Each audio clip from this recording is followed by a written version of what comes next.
Australia is at a crossroads, and the next few days could define its climate legacy for a generation. This week, the Albanese government is poised to unveil a pivotal decision that will shape Australia's climate future for the next decade, its 2035 emissions reduction target. But here's where it gets controversial. The target isn't just a number.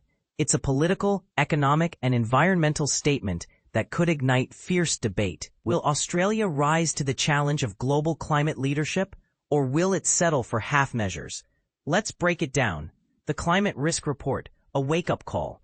Starting Monday, the government will release a long-awaited national climate risk assessment. Sources describe it as intense and scary, even for seasoned experts.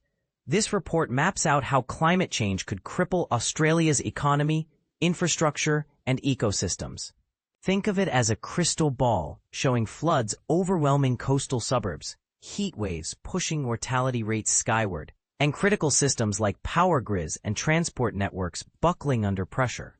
The accompanying adaptation plan will outline how Australia intends to survive these threats. But here's the part most people miss. This isn't just about survival. It's about how aggressively the country is willing to act to prevent these risks from materializing in the first place. The 2035 target, a numbers game with global implications. The big reveal? The government's 2035 emissions target, likely announced Thursday or Friday after cabinet approval. This target isn't just for show. It's a key ingredient in Australia's nationally determined contribution to the Paris Agreement. The catch? The target must be more ambitious than the current 43% reduction goal for 2030.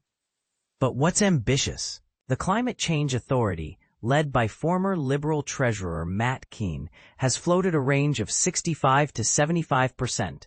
Yet, as the Business Council of Australia warns, hitting 70% could require a staggering $395 to $530 billion in capital investment.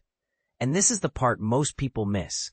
The target's credibility hinges not just on the percentage, but on the policies backing it. Frank Jotzo of the Australian National University argues that even a 65% target would be bold because it demands halving emissions in a decade. But climate advocates counter. If Australia isn't aiming for 75%, is it even trying? The global chessboard. Where does Australia stand? Australia isn't playing this game alone. The UK is targeting 78% cuts by 2035. The EU is likely in the 70s, and even New Zealand's 51 to 55% goal is higher than China's 45 to 50% range. But here's the twist.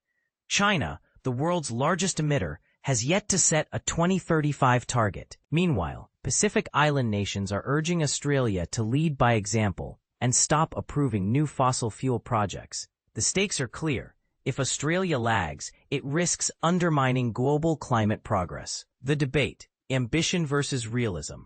So what's the right number? Experts are split.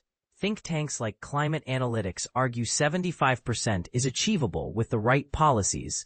Others, like the Business Council, warn of economic fallout.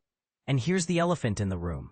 Even a 75% target would leave Australia short of the IPCC's 2021 recommendation of a 68% global cut between 1919 and 2035. Given Australia's developed world status, many argue it should do more. Your turn to weigh in. Do you think a 65% target is enough, or does Australia need to aim for 75% to prove it's serious about climate action? Should the government prioritize economic growth over aggressive emissions cuts, or is the climate crisis too urgent for compromise? Drop your thoughts in the comments. We want to hear from you. After all, the next decade's climate policies won't just shape Australia's future. They'll define whether the world can still keep the 1.5 degrees Celsius goal alive.